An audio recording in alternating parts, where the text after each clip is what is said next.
to kick off, g'day everyone, my name is Ali Whitaker. Firstly, let me say with such genuine pleasure, I have to introduce our guest today, a woman that's been both a friend, a mentor, I'm hoping one day a colleague, but that's a different story to me. She needs no introduction, but I'm going to give her a bit of a lengthy one, so sit tight. World Golf Hall of Famer, 41-time winner on the LPGA Tour, including 7 major championships. Karrie Webb, it is such a joy to virtually at least welcome you back to Victoria Golf Club. Thanks, Ali. It's great to be here. I think it's a great club initiative to get some interest in a club activity, even though unfortunately we can't be out playing golf right now. Yeah. Well, how are you doing, first of all, and where are we finding you at the moment? It's Friday night here in Florida. I unfortunately left Australia right at the wrong time and headed back here when all chaos broke over here. And it's I would love to get back to Australia, but it's just such an ordeal to get back. So I've just stayed put over here and slept in the same bed for a long time, which has had its good things about it, and I'm starting to get itchy feet too. So I can imagine. Now I can't see any glass of wine in the picture. It is Friday night. I know. I've been overindulging, so I thought I'd better behave and make some sense. No doubt, like a lot of the people on this call, the cellar is getting a little light, which I don't blame you for at all. Yes, there's been many wine boxes dropped off at my front door of late. Oh, brilliant. Now, to kick things off today, I kind of thought that we do something a little bit different that we don't normally have the luxury of doing, in particular on broadcasts, but we have the luxury of time today. And one of the things that we're so proud of at Vic Golf Club is our junior girls golf program that is gone from strength to strength. So I thought maybe, if you'll permit us, we could do a little bit of kind of a go back in time for you and find out a little bit more about kind of your early stages of your career in terms of, you know, how your relationship with golf began. So when did you pick up a golf club for the first time? Well, I got a set of plastic golf clubs for one Christmas. I think I was about 4 years old. So back in the olden days when I was 4 years old, there were no junior clubs built for 4-year-olds. So they were plastic toy clubs with a plastic ball. So that was my introduction. And my grandparents, they owned 2 businesses and worked 6 days a week, and Sunday was their only day off together. And they'd scoop me up as a 4-year-old at 7 a.m. on a Sunday morning and take me out for 9 holes with them. And so at 4, obviously, I couldn't, walk the entire 9 holes. So my granddad would pull his bag and me sitting on the seat of his trolley around for probably half of their 9 holes. And I just hit the plastic clubs and the plastic ball, and we did that for quite a few years. And as I got bigger and stronger, obviously, the head of the golf club flew off and went further than the plastic ball in the end. And I'd get really frustrated about it. So my grandparents promised me for my 8th birthday that they would get me a real set of cut down clubs. So on my 8th birthday, they gave me the clubs, and Mum and Dad gave me the bag and the trolley. So I was off and running when I was 8 years old. Oh, how lovely. So was it kind of just you and your grandparents, or was there anyone around you that you played with, or was it pretty much just with them to begin with? It was just them to begin with, but also, growing up in a small country town up in North Queensland, the Air Golf Club was a really family-oriented club, especially back then. My parents had taken up the game right around when I was born, and had joined the club, and there was a lot of members that were their age, so lots of young families out there. And being a country club or a country course,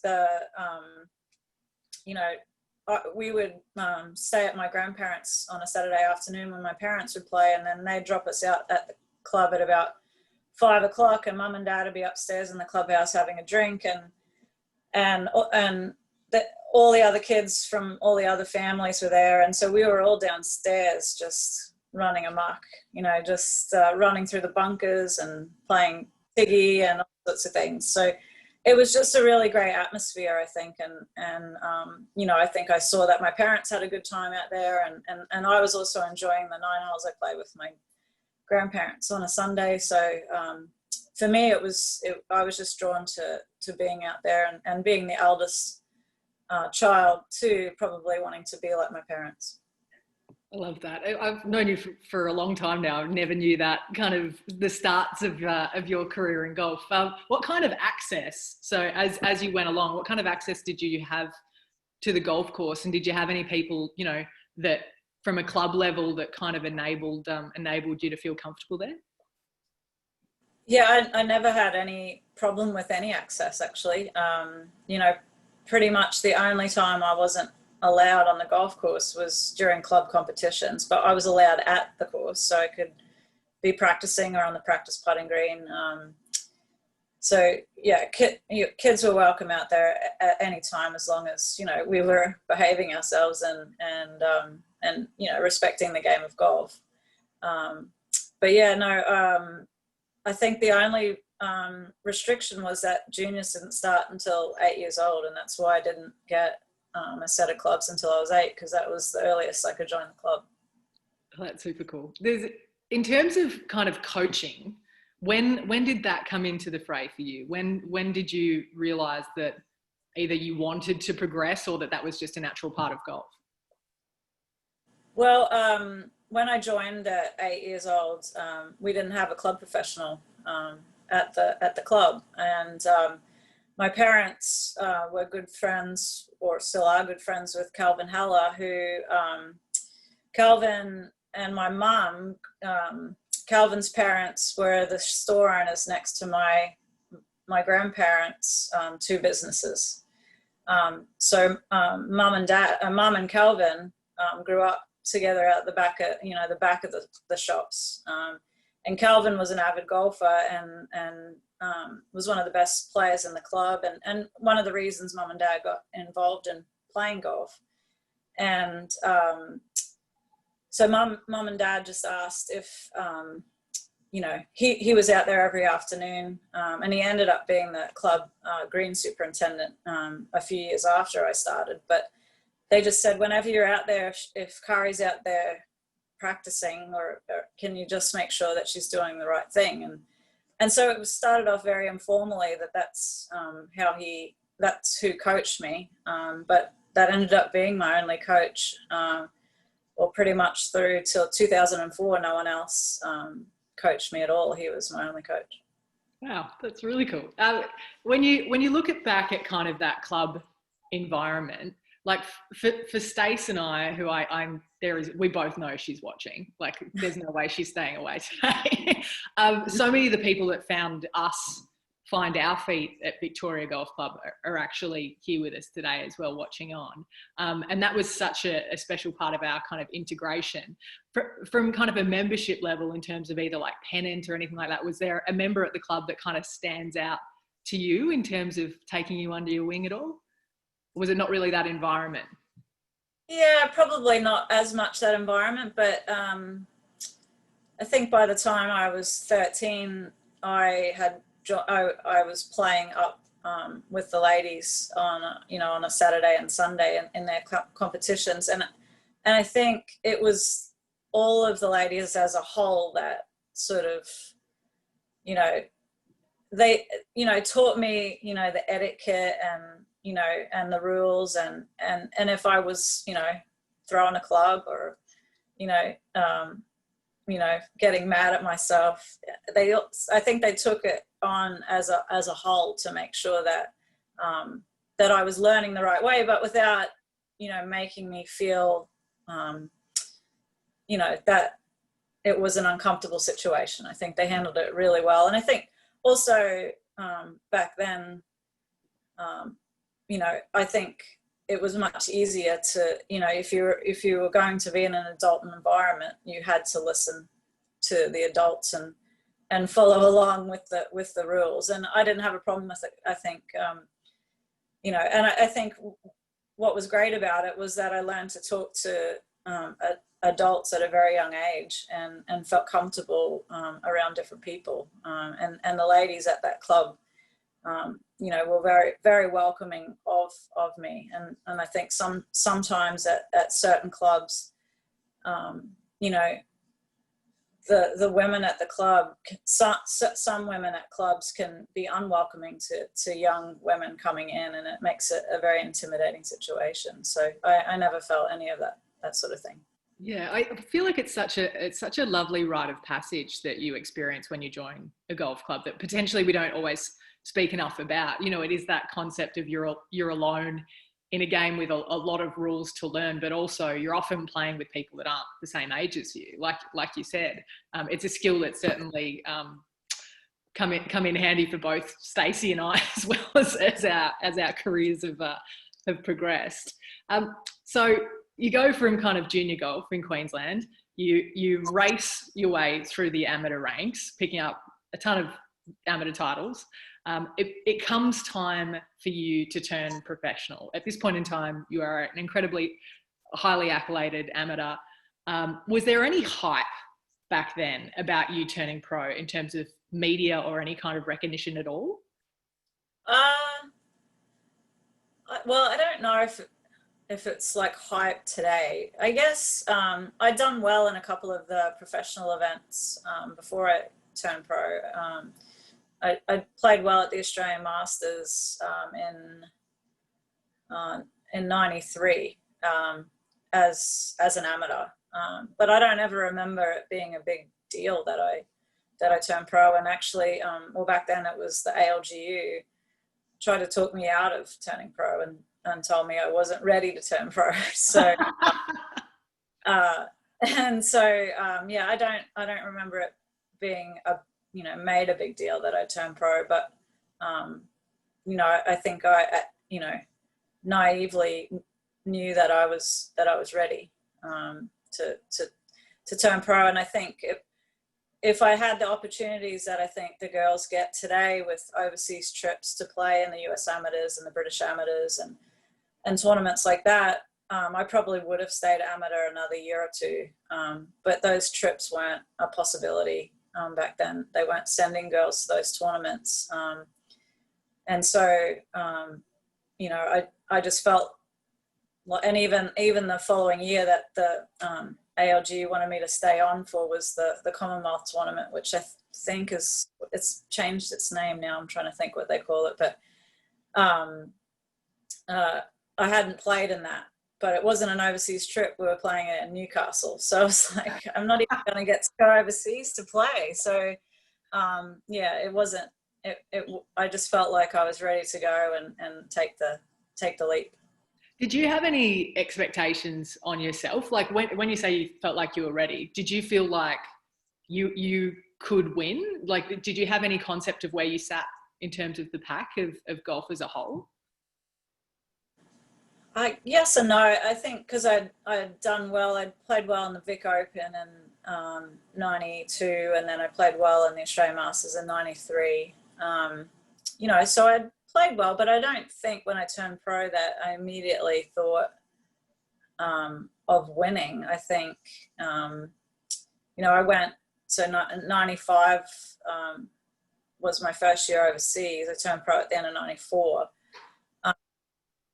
You know, I think I was just excited to be living the dream and wanting to play golf for a living. That was the main goal. And I think, you know, I've had a great history with the Australian Masters, and I played well there in '93 as an amateur, and then '94 I turned pro, and my first event was the Australian Open at Royal Adelaide, which I made the cut. It was also Annika Sorensen's first professional win that week, and so I made the cut. I don't know where I finished, you know, mid of the pack, maybe 35th or something, and then but I made a check, so that was exciting. And then I went to the Australian Masters and finished second to Laura Davies and made $25,000 and thought I was a millionaire. Like, just thought I was the richest person in the world. To go to the ATM just to get the receipt of my bank account that said, you know, $24,950, you know. So cool. Yeah, Yeah. in terms of, so you turn pro, you go onto the Ladies European Tour and then onto the LPGA Tour. You win Rookie of the Year on both tours. You also pick up a Women's British Open along the way in terms of those early years. What was pro life like for you? Did that money and those early wins kind of afford you to do it the way that you wanted to, or in terms of financially, and what kind of support did you have kind of from friends and family as well? Yeah, so, well, when I turned pro, I had $300 in my bank account. And so I had to actually borrow money from my parents to join the ALPG because I didn't have enough to actually pay my membership. So my parents loaned me $2,500 and my grandparents loaned me $5,000 to get started. And then I won $25,000. So I was going to pay them back instantly. And they're like, you're probably going to need that. So, you know, just hold on to it. And so when I say like I made $25,000 and I felt like I was a millionaire, I naively thought by, you know, March of 95, when I was heading over to European Q school, I sold my car and everything. And I probably had around 26,000 after, you know, in my bank account. And I naively thought I've got enough money in my bank account that even if I make no money this year, I have enough money, which I wouldn't have, you know, I would have not even come close to covering expenses. But I thought that I did. And I think it's, you know, the mindset that I thought I had enough money. So I went over to Q school, got through that. And then that was in March sometime. And then the tour didn't start till mid-May. So I went to the US and played what was called the Futures Tour back then, which is the Symetra Tour now. And I played 5 events over there and did really well. I finished in the top 10, I think, of all of them and won one of them. So that sounds like I made a lot of money, but I actually probably broke even through that period of time. But it was a great experience. And then I went on the European Tour and, you know, I just started off, you know, making checks every week, not missing any cuts. And then I came to the British Open in August of that year and stood on the 72nd tee with a 5-shot lead. So, so from then on, you know, the one thing that I have trouble being able to mentor young girls about is how do you play when you know you have to make the cut to pay your bills. And I don't have the struggling golf professional stories to be able to help the girls with that, because fortunately golf's been so good for me that I, you know, once I won that British Open, I had the confidence to go on and continue being able to make a living playing golf. Yeah, well, you can pass those people over to me if you want, because I certainly have that story locked down. So again, fast forward a little further to the year 1999 and 2000. So during those seasons, you pick up 6 wins in 1999, 7 in 2000 on the LPGA alone. You are the most dominant player on that tour those 2 years in the world.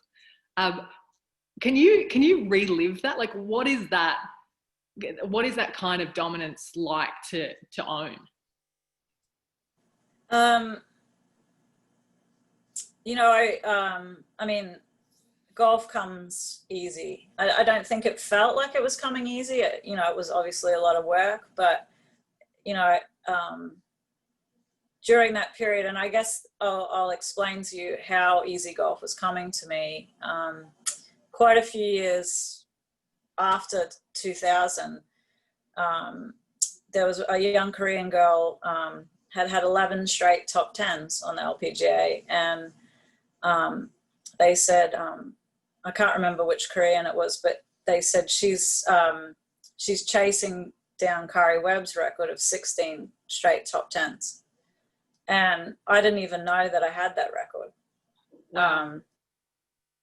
And someone said to me, 16 top tens in a row, how did you do that? And I was like, I don't know. I was probably, I said, I can tell you what I was thinking at the time. I said, I probably only won 4 times in that 16-week stretch. And I was probably annoyed that I hadn't won more, you know? So golf was coming, the playing part of my career was coming very easily to me. And, you know, rattling off 16 top tens wasn't something that I even knew I did. So, the playing part I had, it was all very natural.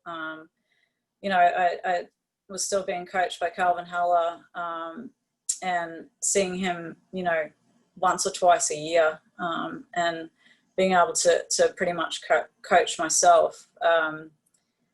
The other part that came with it, the attention and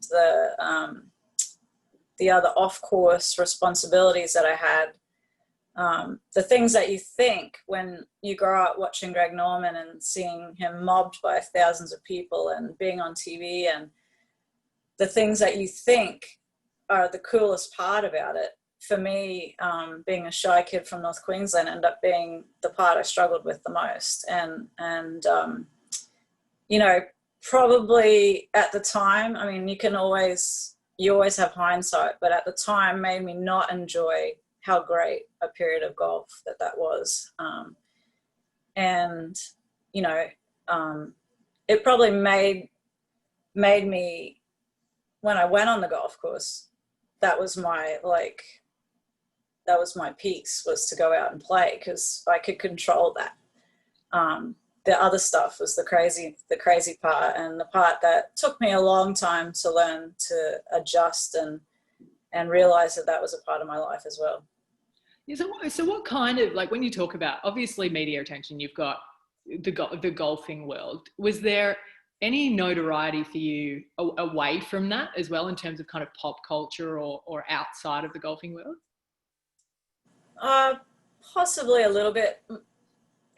In Australia more. I think I didn't really I think if I was at a tournament site and I got recognized out to dinner, I expected that. But, you know, when I was in, you know, casual clothes with no hat and glasses on, and I'd be, you know, I don't know, shopping or at not at a golf site, and someone recognized me, it would catch me completely by surprise. And often I just didn't handle those situations. Like, it just made me feel uncomfortable.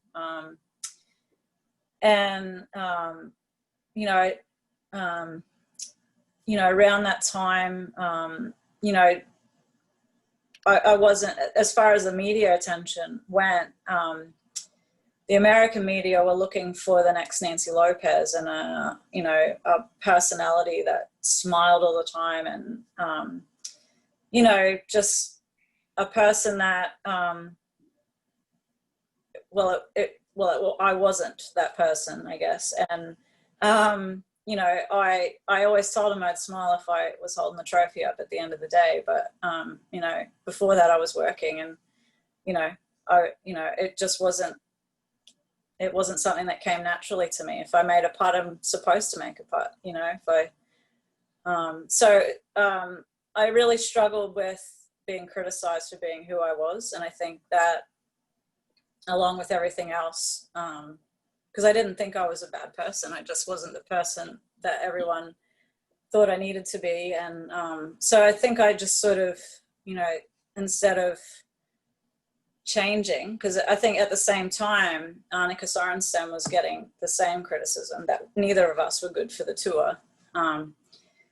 And someone convinced her that, it would be best for her to try and change, which she did. And I was like, I'm not going to be over a putt going, okay, remember, if this putt goes in, you must smile. I wasn't going to do that. So, I sort of went in the opposite direction, and I did what I was required of, but I never sought out extra attention, I guess. Yeah. Now you brought up Annika, and what should be said is your 99 and 2000 seasons were kind of bookended on either side by her also having some incredible results. Did during that period of time, did it feel a little bit like a duel? Like, was it kind of that almost an understanding that between the two of you were going to win half the events each year? It did feel like that. I think the LPGA did a commercial in around that time with the two of us, and it was playing on sort of that rivalry. We did certain things, like she stuck a "kick me" sign on the back of my shirt, and I can't even remember what I did something to her locker so that when she opened it, all the golf balls fell out, and that was the commercial that they did. But I think privately, both of us knew that the other one wanted to be better than, we both wanted to be the best in the world, and we knew to be the best in the world, we had to be better than each other. But publicly, neither one of us really wanted to buy into it, I think. And honestly, it would have been better for the tour if we did, but neither of us did. We said all the right things, which we did respect one another and one another's games, but we never fed into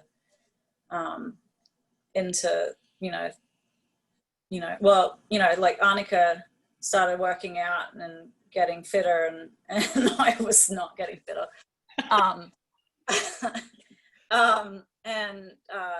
So then it was like, are you gonna, work out to keep up with her? And honestly, in the end, I just wanted to fit into my clothes. So that's why I started working out.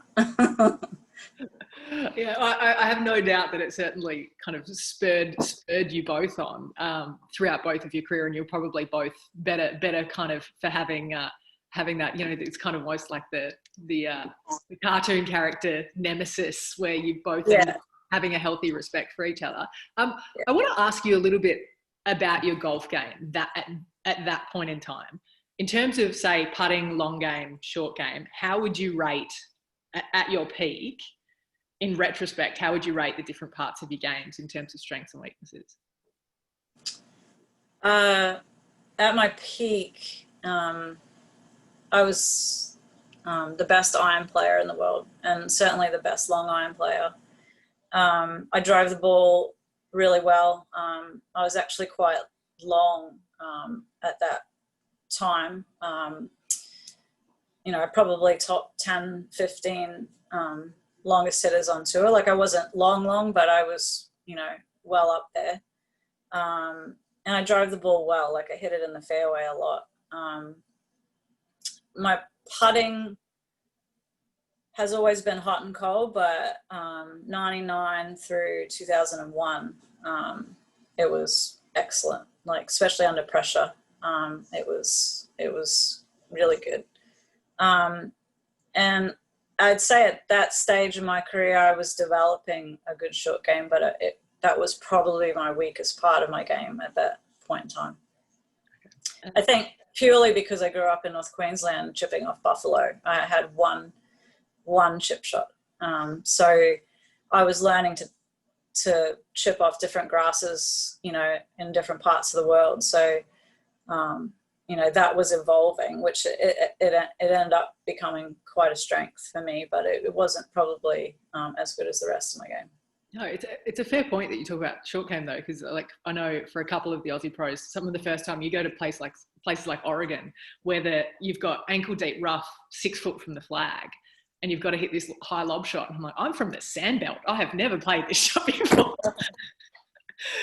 Trying to work that out when you're on tour isn't always the easiest, but I have no doubt that 99 and 2000 and kind of that stretch will stay with you forever, and stay with a lot of people forever. I mean, I remember going out and watching you play at the Ladies Masters when you're at your peak, and I walked up to I think it was Mikey that was on your bag at that point in time, and I walked up and I was so nervous, and I said, can I have a ball? And he's like, can you say please? And I was like, I'm sorry, I'm just so nervous. I was like asking for a golf ball, and gave it to you, and got it signed. And Dad's actually still got it up on the wall at the house, and I'm sure they're watching at the moment as well. But other things that will no doubt hold a special place for you is those 8 Australian Ladies Masters titles and your 5 Women's Australian Open trophies as well, the last of which came at, well, I'm saying here, but virtually here at Victoria Golf Club. And I'm guessing a lot of the people watching actually were volunteers. A lot of the members probably volunteered that week. Can you reflect a little bit on your title in at 2014 at Victoria? Yeah, certainly. I hadn't played Vic Golf Club. If I had played it as an amateur, it was just in practice. We'd never played an amateur event there. So really, I felt in 2014 it was the first time I'd ever played Vic Golf Club, and I loved it. You know, there's not much not to like around there, and obviously the enhancements done recently, you know, it's even better now than it was 6 years ago. But you know, I started off that week, well, the week before, I'd signed for an incorrect score at the Australian Masters and disqualified myself.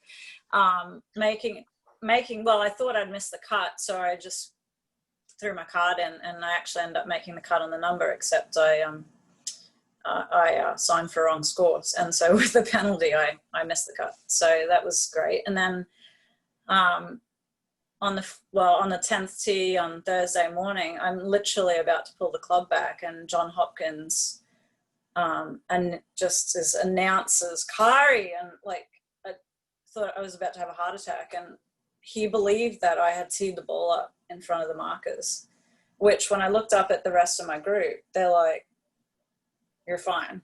But anyway, I moved it back, and so that's how that week started. Like, it just, you know, at 7:30 in the morning or whatever time I was off, and you know, everything's quiet as you're about to pull the trigger, and then someone yells, you're like, oh.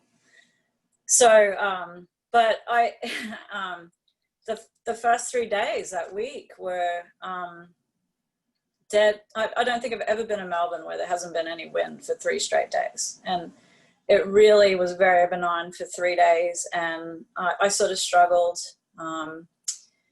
But I stayed in touch with the lead and started Sunday 5 shots behind. And when I got to the course and it was blowing, I was like, okay, all right, so this is more like it. And I just knew, I just walked to the range with a bit of confidence. Even though I didn't feel great about my golf game, I knew how to play sandbelt golf courses in the wind. And I knew that the girls that were ahead of me didn't, and they had just played 3 days without wind. So I just knew if I got off to a good start, and at Vic, if you know, there are some good chances early on to get going. So I knew if I got off to a good start that, you know, I could post a number, and that's how the round went. I made the turn, and on the 11th, they had the pin all the way back every day, and I think I hit it 40 feet short of the pin every day,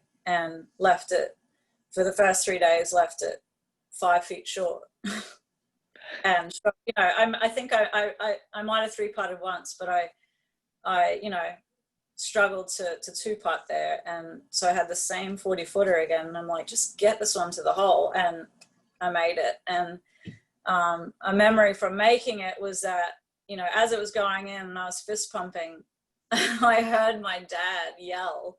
And as I looked over to where the yell was, my dad's 5'8", and was like back behind the 4 deep people standing over there. As I looked over, I could see him jump above, his head jump above the crowd, and he was fist pumping. That's one of my memories of that round. And then just making some really good pars through,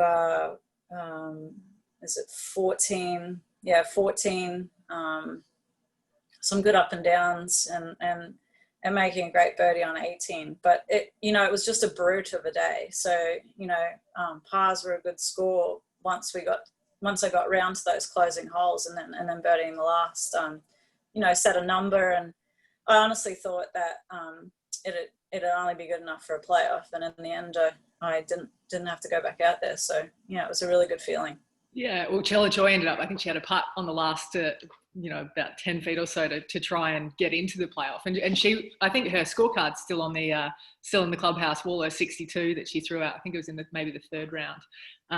That still stands. But one of the things when I was thinking back, at the Ladies Masters, when you got DQ'd, I got asked to go into the commentary box. And so I actually had to commentate over pictures of you walking around the car park, and so looking devastated. And I was sitting next to Steph France, who I now work with quite a bit, and she said to me, she's like, "What are your thoughts on this?" And I'd seen it; it was the first I'd heard of it, and I said, I remember distinctly saying, knowing Karrie, she'll probably win next week.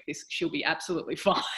She'll bounce back so quickly, and it kind of segues into another part of the story that week, which was a text you got from one of Victoria's VGC's own, Stacey Keating. And Stacey, if you're watching, I'm not sure if you can unmute yourself or not. I'll let Peter Stackpole, our GM, be in charge of that, how to integrate you into it. But she sent you a text message. Oh, look, she's popping up now. I told you she'd be around. I'm surprised she's not waiting out the front of the house, to be honest with you. But there she is. Good to see you, Stace. Don't throw me under the bus here, Whittaker. No, well, I wanted to kind of hear both of you talk about, because you sent Webby a message that weekend about your experience of a DQ. And I think on Sunday you ended up thinking about it, Karrie, as well, as you were kind of going down the stretch, kind of reflecting. So it was definitely part of, a piece of the puzzle that week. Stace, can you fill us in? Well, I guess I actually was, unfortunately, I would say I was playing with Karrie when she did get DQ'd, and I can tell you she left the scorer's hut in a little fluster. So, and I don't think she double checked those numbers. So I think she deserved that DQ, actually. Well, I did. Like I said, I thought I missed the cut, so I didn't check my card as well as I should have. And yeah, so I did deserve it. No, but I guess I had what you would say a similar experience at the British Open, where I got DQ'd, and I probably wasn't the happiest person that evening, which Karrie can probably vouch for. I was a little upset. I was there. Stace and I, it was a pretty cool week, because on Thursday, we were the only two names on the leaderboard early on Thursday's round as up there leading. And then Friday I came off and I'm well in contention, so I'm feeling pretty good about myself. And I was hoping Stace had played well, and I was walking towards her and she was walking towards me, and the biggest tears coming, and I'm like, oh no, what's happened? And then I'm like, what happened? She's like, do you sign for the wrong score, right? As well? Yeah. I got DQ'd, I signed for the wrong score. And I have never been so devastated, because I mean, all the Vic members know how excitable Stace is. So when she was in contention, it was your first British Open too, right? No, maybe, first one I was doing okay in anyway, let's put it that way. All right. I thought it was your first one. But anyway, so she was super excited that she was doing well, and then to see her like that Friday evening, I was just as gutted for her. But give Stace credit, we all went to the pub and had dinner, and you wouldn't have known that an hour before that she had the worst news of her life, which turned out that she won the next 2 weeks on the LET, which was an awesome bounce back as well.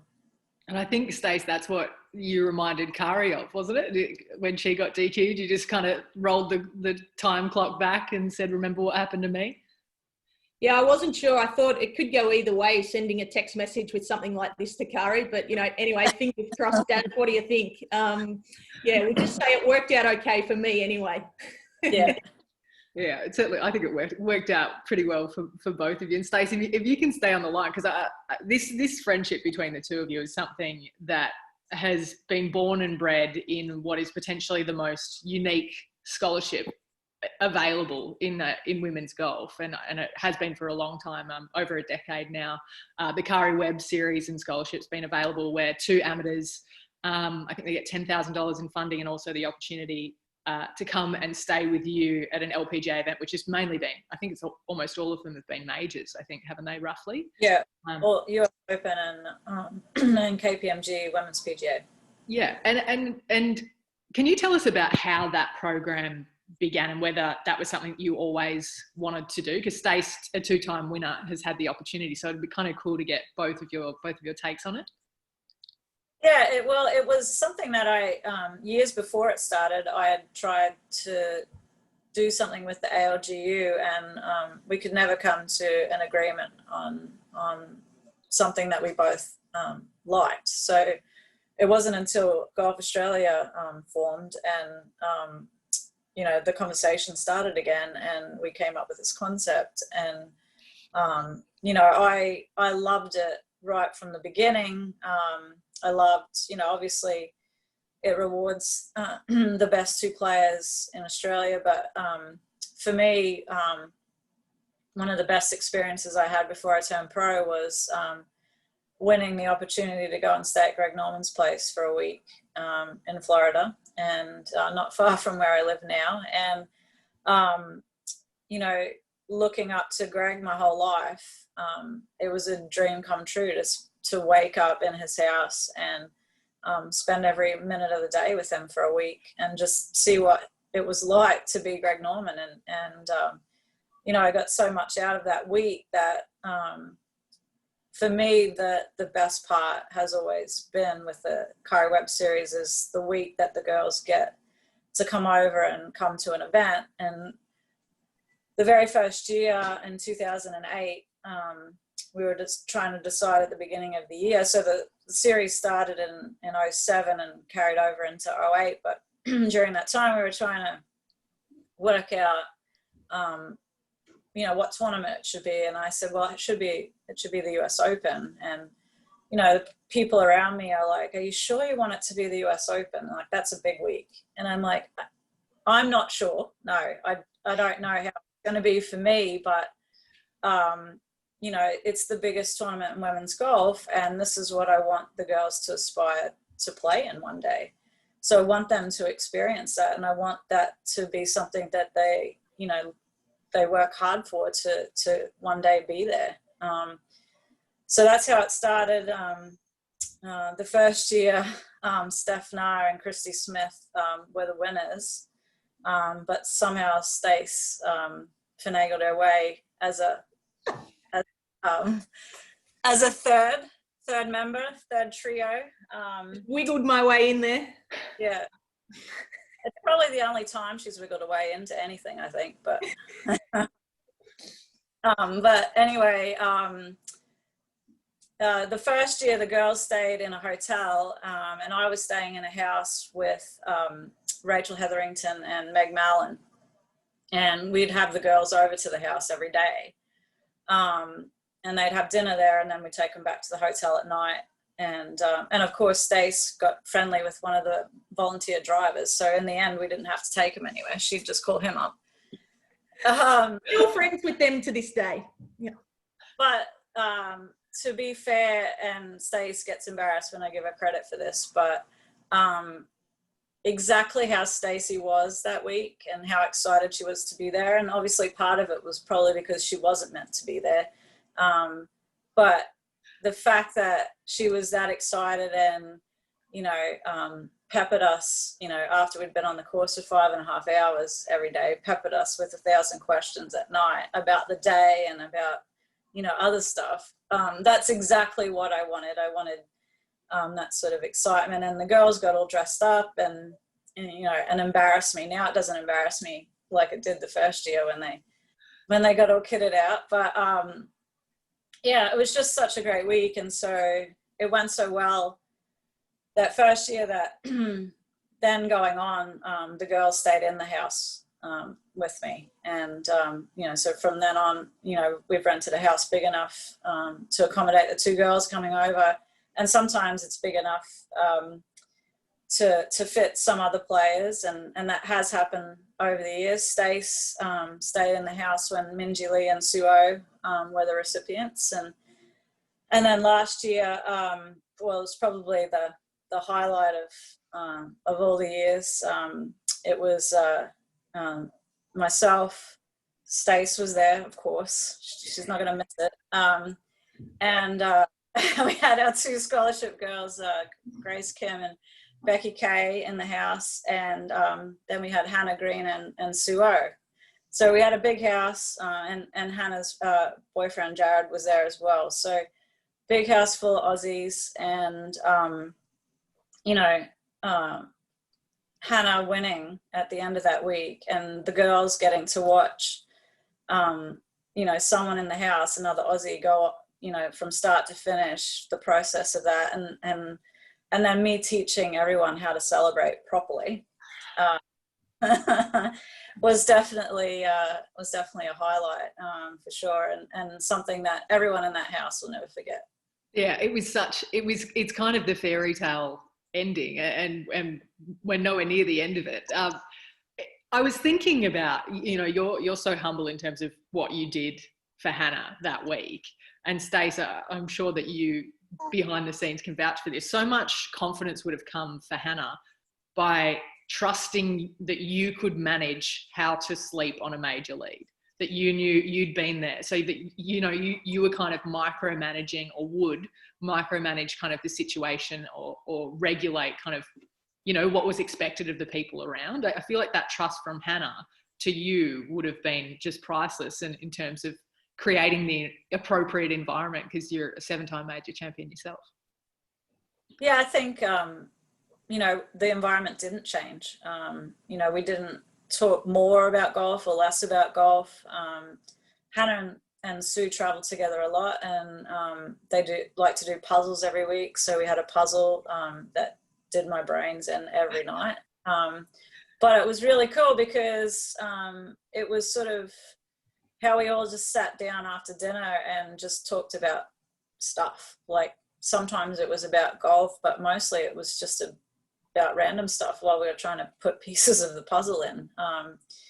So it was cool. And then on the Saturday night, we had already arranged this prior to even knowing that Hannah would have the lead. We had an Aussie dinner, so everyone in the field, all the Aussies in the field came over. And, it was just a really, really chilled night. I'd missed the cut, so I got cooking duties. But it was, it was fantastic. I think it was a very relaxing night. And again, I think just the fact that it was all Aussies, and we were, talking about AFL and NFL, NRL, just catching up on stuff going on at home, just took Hannah's mind off what was about to happen the next day. Yeah, Stace, what was that week like for you? What did you learn from Karrie, but also from kind of the youngsters? I guess you got to see it from both sides.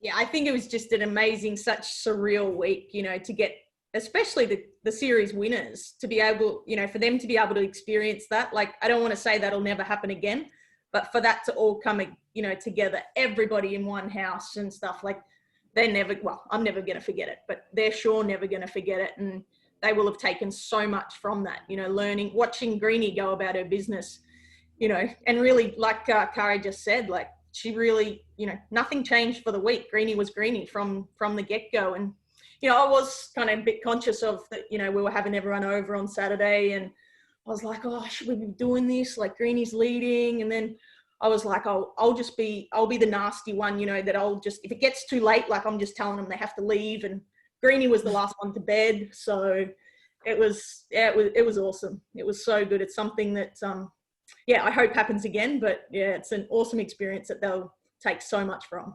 Yeah, it still gives me chills thinking about that scene on the 18th. Now, you mentioned that you taught them how to celebrate, Karrie. I'm scared to ask, but... Yeah, I probably wasn't the best mentor that night to our two scholarship girls that night. Put it this way, I woke up in bed with all my clothes on. So Brilliant. Probably that's a good start, maybe. I think I celebrated like I won. Yeah.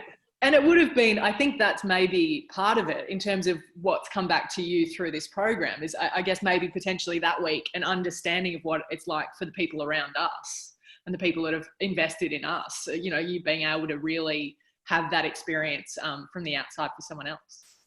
Yeah. And, you know, as gutted as I was Friday night to have missed the cut by, I think I missed by one, and not get to play. It was actually the first time when I've had the Karrie Webb series girls over that I've actually missed the cut. I'd made the cut every time that they'd been over. So I was upset about that, but then being able to go out and watch Hannah's whole round on Sunday was really, really cool. And just to see how, I mean, amazingly well she handled herself. It really looked like she had been there before. Her body language, you know, I'm sure inside it was churning, but outwardly her competitors would have thought that she wasn't nervous at all. And that's the way she carried herself. But we were all very, very nervous. So I don't think I've ever been so nervous watching someone else play. And, you know, the most proud I was listening to Hannah's press conference and, you know, what she was exuding body language wise when she answered questions and about, you know, she had a mid-round struggle there and looked like, you know, she could start to lose things there. And in a press conference, she was talking about how, you know, she was telling herself, I've still got a one-shot lead and, you know, I just need to start, you know, I know that I'm swinging it well and I just have to start hitting greens and, you know, and so everything she said in her press conference was spot on what you know, you would teach someone to talk themselves through a pressure situation. And, you know, Becky and Grace were sitting in there listening to that as well. And, you know, I was just so impressed. And I think that was the most proud of her that I was that I was like, she really gets it, you know. And I think the next step for Hannah is to believe that she can do that every week. I still think she is surprised by her success. And once she gets to the point where she understands that she is capable of doing this, then, you know, the sky's the limit. Yeah. Well, it's kind of interesting how, you know, when we've looked at your career yourself today and how you say, you know, potentially you didn't let people in as much because you were just being yourself. It didn't come naturally early on. This scholarship series and the Karrie Webb series for us has been such an insight that I think everyone's got to know you through that. And it's kind of like you've not made up for it because you never had anything to change in the beginning anyway. But I feel like the floodgates have kind of opened and everyone's got to know the Karrie that so many people on tour have always known. So it's been such a privilege for us to see this evolve as well. So yeah, thank you for doing it. No doubt that Stace has, well, if we let her start saying her thank yous, we might never finish. Girl can talk, but and I know she's actually got a couple of questions, but we do have some that were sent in and just kind of a little bit of a mention. Jan Jelliff, who has housed Stacey and been a big part of my career. We actually talked about her off air earlier and the influence that she had on our junior program. She sent in a little note saying back in the day at Royal Melbourne, the Interstate Series, she got to caddy for you in as a 15-year-old before you'd hit your stride. Any memories of that week? Not specifically Jan, because I know you probably had like 4,500 caddies since then. No offense, Jan. I'm sure she is quite memorable, to be fair. But yeah. Well, I think it might have been Jan that taught me how to swear, or I don't think it was the North Queensland in me, but either that or she was experience too. Either that or she was okay with me swearing. I just know my memory of those 2 weeks. So we had the Interstate Series on Royal Melbourne West, and then we had the Australian Amateur the following week on Royal Melbourne East. And it was at the end of August, so a beautiful time to be in Melbourne, especially growing up in North Queensland. I headed down there with my my grandma's handmade cotton pants and cotton jumpers. So I was really, really prepared well for Melbourne winter. Fortunately, my interstate series did involve a wool jumper. So, you know, at least I was warm the first week before I had to hand all my uniforms back. But yeah, my memory of that was just being completely out of my element. I was definitely not ready for Royal Melbourne. I did actually play pretty well in the interstate series. And then I paired with Lorraine Lambert in the Australian Foursomes Championship, and we won. And Lorraine and I did not like each other. And they just put us together. The QLGU put us together. We played 36-hole foursomes and never spoke a word to each other for the whole day. So that's impressive in itself, that we could play well in foursomes and not speak to one another. So that's one memory. And then the last memory I have, which is a super, super great memory for me, of my friend Renee Appleby, was the second round of the qualifying for the Australian Amateur. We were playing East, so we were finishing on 18 in front of the clubhouse, and this was your typical horrible Melbourne winter day. Windy, rainy, cold. If Jan was caddying for me, she would remember this day because it was horrendous. Anyway, I come in, and, you know, all my mates, Renee White is sitting there with her dad, John, and all my mates, and they're having a few beers, and I walk in, like, you know, head down, and they're like, "Karrie, what did you shoot? What did you shoot?" And I was like, 92. Like, just like so devastated. And then someone goes, "Yes!" And so Renee and her dad everyone had played so horrendously bad. I think the best score that day was 82 or something. Like, everyone in the whole field, everyone had played so horrendously bad that they decided that they would watch people walk up 18 and look at their body language and bet on what everyone shot. So when I walked up, devastated that I'd shot 92, someone celebrated because they won $12 or whatever it was. So that's one of my favorite memories of my mate Renee. So lovely. Stace, do you have any I think you had a couple of questions that you wanted to fire off as well. I was going to, when we did the members sending questions, I did I want to put it out there for a few of the girls on the call as well, but what would you tell, the typical question, Karrie, what would you tell your younger self, but your younger self being like your 13, 14-year-old?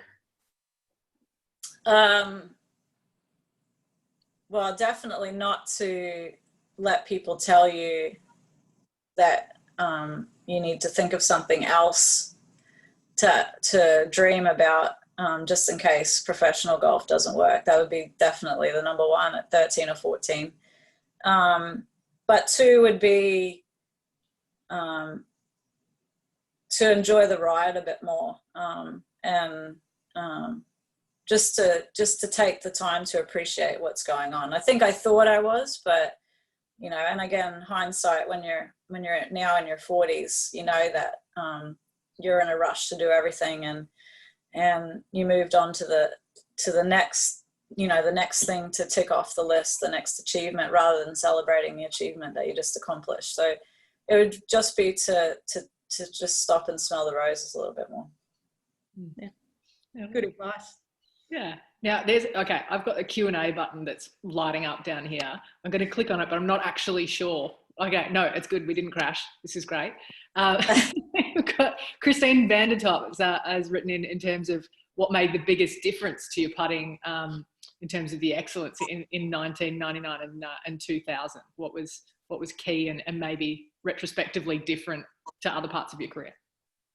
I actually worked with Scotty Cameron at the end of '98, and you know, Scotty Cameron was sort of just coming into notoriety, and I did some testing in his lab at the end of '98, and he noticed that I had a bit of a cut stroke with my putting, so we were trying to figure out how to get that out of my stroke. And without telling him, I hit a couple of putts cross-handed, and he's like, "That's it. What did you do? What did you think about?" And I said, "I putted cross-handed."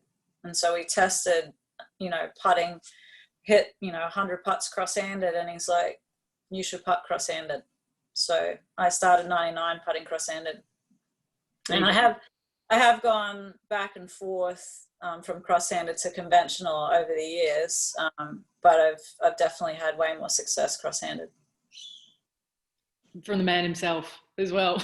Now we just see names on the putters. So, Sarah Wilson's just written in a question saying, how do you find motivation when things are hard and not going the right way to keep practicing and not give up? Yeah, you know, even when things were not going well, I think I always understood how great of an opportunity that I had to play professional sport for a living.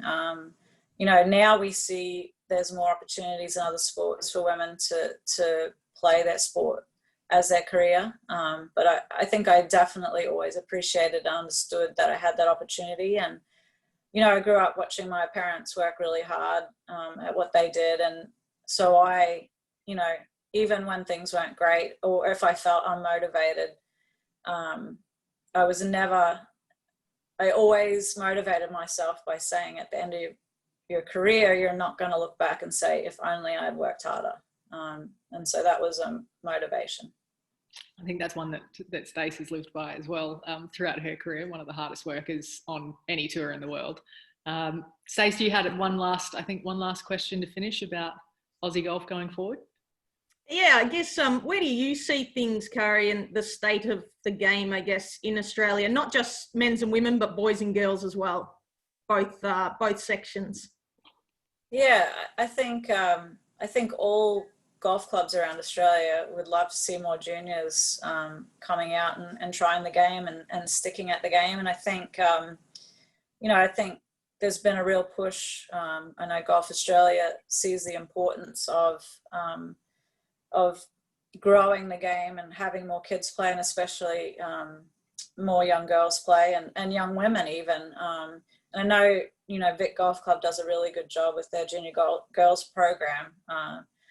But, you know, that's a real special club. It's not commonplace. And I know that Golf Australia is working very hard for that to become a lot more commonplace and not lose these girls to other sports and other sports that are a lot more visible right now. And I think that's the challenge that we have is getting golf back on the back page of the sport. I mean, you know, Greg Norman was always on the back page of the sport. I know when I was coming home, late 90s, early 2000s, golf was on the back page of the sport page. And these days, you know, we just want to be in the sport page, and you know, we've got to be asking more of that. And the Hannah Greens of the world need to be celebrated as much as the Adam Scotts and the Jason Days. You know, those achievements need to be really recognized, and once they are, I think that will help grow our sport. Well, you're certainly doing a brilliant job at contributing to that growth. It has been such a lovely experience being able to chat with you and having the luxury of time to ask all the questions that we want to. And we can't play golf here in Melbourne at the moment. So having something like this has been a really joyful experience for, I'm sure, a lot of people online to look forward to and a privilege to be a part of. So I'm going to hand things over to David Brophy, who's, well, he's underneath me, but there he is. I'm sure he's popped up on everyone's screen to wrap things up. Thanks, Ali. Yes. Wow, what a session. A big thank you to you, Karrie, Friday night over there, giving up some of your Friday night.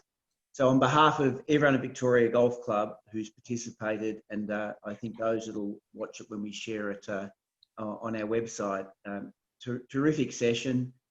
a text. I just received a text from a member. Thank you, incredible. What a privilege to hear Karrie's story. So I think that pretty much sums it up. So thank you very much, Karrie. It was a special experience. You know, hearing the story behind the story is always great, but I think it was special having two of our own, Ali and Stacey, interacting and seeing the genuine affection and love and friendship between you all. I think it just made it a really, really nice session. So thank you. Thanks, Ali, for hosting, doing a great job as you do. And of course, Stace. Where would we be without Stace? So behind the scenes, helping get us all organised. Thank you very much. It's been wonderful, and I think everybody's really enjoyed it.